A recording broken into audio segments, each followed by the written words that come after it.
कहानी की शुरुआत होती है मिस्टर ली के पास्ट को दिखाकर, जहाँ वो हमें बताते हैं कि उन्होंने इस वायरस का नाम योनस वायरस रखा है। अब प्रेजेंट में यहाँ स्कूल की छत पर ये लड़का SOS लिख रहा है ताकि आकर इसकी कोई हेल्प कर सके यहाँ पर। और ये एथलीट की टीम भी अब ज़ॉम्बी को मारते हुए आर्चरी रूम की तरफ बढ़ रही है। यहाँ रूम में सब शांति से बैठे हुए हैं और सान जिसे मारने जा रहा था वो ज़ॉम्बी पियानो के अंदर फंसी हुई है, जैसा कि हमने लास्ट एपिसोड में देखा था।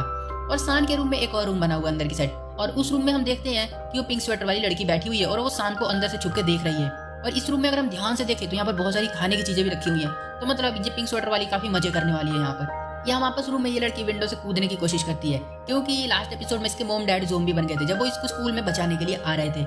सब इसको समझाते हैं कि ऐसा नहीं करना चाहिए। उनजा इस अंदर वाले रूम में लेकर जाती है और यहाँ पर इनकी काफी देर तक बातें होती हैं और माइक ऑन हो जाता है, जिसकी वजह से इनकी आवाज बाहर सुनाई देने लगती है। ये सुन के प्रेसिडेंट के दिमाग में एक आइडिया आता है। यहाँ मैं बता दूं कि प्रेसिडेंट क्लास की सबसे स्मार्ट और समझदार और मैच्योर लड़की है। ये बोर्ड पर एक मैप बनाती है और कहती है कि हम स्कूल के लेफ्ट साइड के सारे स्पीकर्स पर म्यूजिक चलाएंगे, जिससे सारे ज़ॉम्बी लेफ्ट साइड में भाग जाएंगे स्पीकर की आवाज सुन के, और हम राइट वाले गेट को खोलकर वहां से निकलकर म्यूजिकल रूम में जाएंगे सान के पास। आइडिया सबको काफी पसंद आता है, और सबसे बड़ा सवाल ये है कि म्यूजिक में चलाएं क्या, क्योंकि इंटरनेट नहीं है इनके पास। अब इन लोगों को वहीं पर DVD कैसेट्स मिलते हैं। प्ले करने से पहले सोयुक माइक में बोलता है कि सान तू जहाँ कहीं भी है वहीं पर हम आ रहे हैं। ओंजा भी सेम बात बोलती है। सान वहां से चिल्ला के कहता है कि मत आओ, कोई जरूरत नहीं है, और ये लोग उसकी आवाज तो सुन नहीं सकते हैं। अब ये लोग बिल्कुल वैसा ही करते हैं जैसा कि करना था। अब ये सारी बातें बुली ने भी सुन ली है, जो कि सान को ढूंढ रहा है चाकू लेके, और ये पिंक स्वेटर वाली भी अंदर बैठकर चुपके चुपके इनकी बातें सुन रही होती है।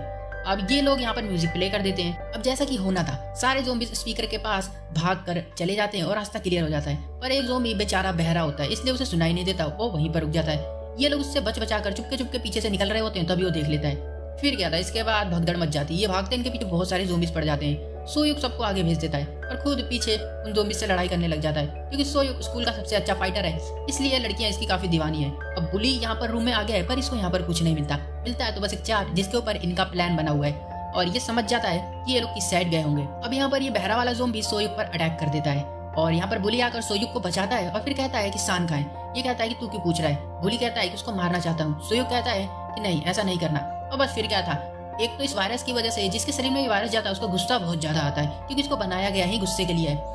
बस फिर बुली सोयुक से लड़ने लग जाता है। सोयुक भी इसको मारता है, बुली भी इसको मारता है, पर बुली की शरीर में अभी ज्यादा ताकत है, इसलिए वो इसको हराने की कोशिश करता है। अभी पीछे से प्रेसिडेंट आ जाती है इसको बचाने के लिए और बुली को मारने लगती है। बुली उसके हाथ में काट लेता है। सोयुक गुस्सा आ जाता है और बुली को चौथी मंजिल से नीचे गिरा देता है। बस सीन यहाँ से कट हो जाता है। यहाँ एथलीट टीम अपनी मंजिल पर आ गई है, यानी कि आर्चरी रूम के बाहर। ज़ॉम्बी इन पर भी अटैक कर रहे होते हैं। यहाँ पर ताला नहीं खुलता, ये लोग ताला को खोलते हैं और जब तक ज़ॉम्बीज को मार रहे होते हैं, और इसी बीच ये जो इनका एक कैरेक्टर है, इनका एक फ्रेंड है, इसके पेट में चाकू लग जाता है। अब यहाँ रूम में सब आ गए हैं। सान पहले ओंजा को देखने जाता है। बातों बातों में ये दिख जाता है कि प्रेसिडेंट के हाथ पर किसी ने काट रखा है, और ये सब समझ जाते हैं और सारे डर जाते हैं। सीन आ जाता है यहाँ से फिर क्वारंटाइन सेंटर में। यहाँ लोगों की जिंदगी बहुत ही बुरी हो गई है। लोगों को खाना पानी वॉशरूम सारी चीजों के लिए लड़ाई करनी पड़ रही है, क्योंकि चीजें चार है और लोग यहाँ पे 100-200 हो जा रहे हैं। यहाँ ओंजा के फादर के रूम में 2 कमांडो आते हैं इनके लिए खाना लेकर। ओंजा के फादर को एक आइडिया आता है कि यहाँ से भागने का तो एक ही तरीका है, क्योंकि ये लोग इनको जाने नहीं दे रहे हैं, कह रहे हैं कि आप इन्फेक्टेड हो सकते हो, इसलिए आप लोगों को 1 महीने तक क्वारंटाइन रहना होगा। अब इसके फादर यहाँ 1 महीने रहेंगे तो उनकी बेटी को कौन बचाएगा।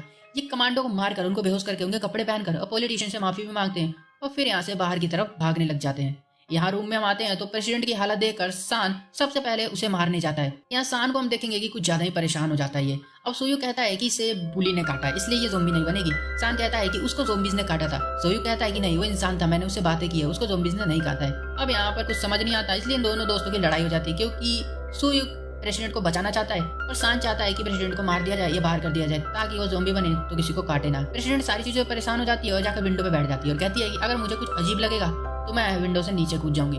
सोयुक उसे लेकर वहीं पर बैठ जाता है विंडो पर। सब डरे हुए हैं, सान मारने के लिए तैयार है, क्योंकि इसे डर है कि कहीं ये सोयुक को भी ना खो दे। और होता भी ऐसा ही है, प्रेसिडेंट चेंज होने लगती है और इसको भूख लगने लगती है, और हमें ज़ॉम्बी के नजरिए से देखते हैं कि इंसान को कैसे देखते हैं। ये इसको खाने की कोशिश करती है, कहती है मुझे भूख लगी है, और सोयुक इसका नाम लेता है और ये एकदम से होश में आ जाती है और सान उसको फिर से मारने की कोशिश करता है। अब यहाँ सबको ये लग रहा है कि दोनों में कोई झूठ बोल रहा है। सान का कहना है कि बुली को ज़ॉम्बीज ने काटा था और सोयुक बता रहा है कि वो इंसान घूम रहा है अभी तक, तो इन दोनों में से कोई एक तो झूठी बोल रहा है। यहाँ ओंजा सोयुक की साइड लेती है और सान गुस्सा हो जाता है इस बात से और बता देता है कि तू उससे प्यार करती है, इसलिए तू हमेशा उसी की साइड ले रही है, और काफी गुस्सा भी होता है। यहाँ पर ओंजा बताती है कि कुछ लोगों के ऊपर ये वायरस काम नहीं करता है, तो होते इंसान जैसे ही है, पर वो किसी को काटते नहीं है, और सारे इसकी बात को मान भी जाते हैं। पर प्रेसिडेंट के ऊपर अभी भी सारे शक कर रहे होते हैं, इसलिए प्रेसिडेंट कहती है कि मैं यहाँ से जा रही हूँ, और जाने लगती है और कहती है श्योक से कि तुमने मुझे कभी मेरे नाम से नहीं बुलाया, इसलिए श्योक उसको पहली बार इसके नाम से बुलाता है, नामरा बोल के। इसका नाम नामरा है। और यहाँ पर हम देखेंगे प्रेसिडेंट काफी इमोशनल हो जाती है और यहाँ पर ये सारे मिलकर काफी देर तक बहस करते हैं और एंड में ये फैसला निकाला जाता है कि नामरा यानी कि प्रेसिडेंट यहीं पर रहेगी। और अब सोयुग क्या करता है कि अपने हाथ को प्रेसिडेंट के हाथ से बांध लेता है ताकि किसी को ये काटे ना, और दोनों जाकर शांति से एक जगह बैठ जाते हैं। और ये सारी चीजें अंदर बैठकर पिंक स्वेटर वाली आराम से सुन रही होती है। ये आर्चरी रूम में इस लड़के को चाकू लगा था तो इसका इलाज किया जा रहा है। यहाँ पर इमरजेंसी टेलीफोन भी काम नहीं कर रहा जिस चीज के लिए ये लोग यहाँ पर आए थे। तो ये मतलब ये प्लान भी इनका बुरी तरह से फेल हो जाता है। यहाँ पर हम देखते हैं डिटेक्टिव को जो कि बच्चे को अपने पेट पर बांधकर स्कूटर से यहाँ से भागने की प्लान कर रहे हैं अपने इस पागल चेले को लेकर। तभी ये देखता है कि इसकी तरफ एक छोटी सी बच्ची आ रही है भागती हुई जिसके पीछे ज़ोंबीज पड़े। ये उस बच्ची को लेकर वापस रेस्टोरेंट में घुस जाता है और यहाँ पर ये बच्ची बताती है कि मेरी मोम बाहर है। बाहर देखता है तो इसकी मोम अब ज़ोंबी बन चुकी होती है। और यहाँ पर देखते हैं डिटेक्टिव का जो प्लान था भागने का वो फिर से यहाँ पर फेल हो जाता है और ये वापस अंदर बैठ जाते हैं। अब यहाँ रूम में वापस आ जाते हैं। अब यहाँ पर सबको भूख लग गई है और यहाँ पर सब कोल्ड ड्रिंक और बहुत अच्छे अच्छे खाने की बातें कर रहे हैं। और हम अंदर देखते हैं कि पिंक स्वेटर वाली मस्त बैठकर कोल्ड ड्रिंक देख रही है, पी रही है और खा रही है और मस्ती कर रही है। पर वो अंदर से निकल कर इन लोगों को जरा सा भी ना पूछती है ना देती है। पर ये लोग बाहर पिंक स्वेटर वाली की बुराई करने लग जाते हैं कि वो ऐसी थी और कहते हैं कि मैम की मौत भी उसी की वजह से हुई है। पर यहाँ पर मैं बता दूं कि हमें अब तक मैम को दिखाया नहीं गया। जो टीचर थी वो दिखी नहीं है कहाँ है, ना उनकी बॉडी दिखी ना वो ज़ोंबी बनी है, तो कुछ अभी नहीं कह सकते हम कि वो कहाँ पर है। और ये पिंक स्वेटर वाली गुस्से में आकर डोर को लॉक कर देती है। इनमें से एक कहता है कि शायद इस वाले रूम में खाना रखा होगा क्योंकि उसको थोड़ा बहुत अंदाजा है।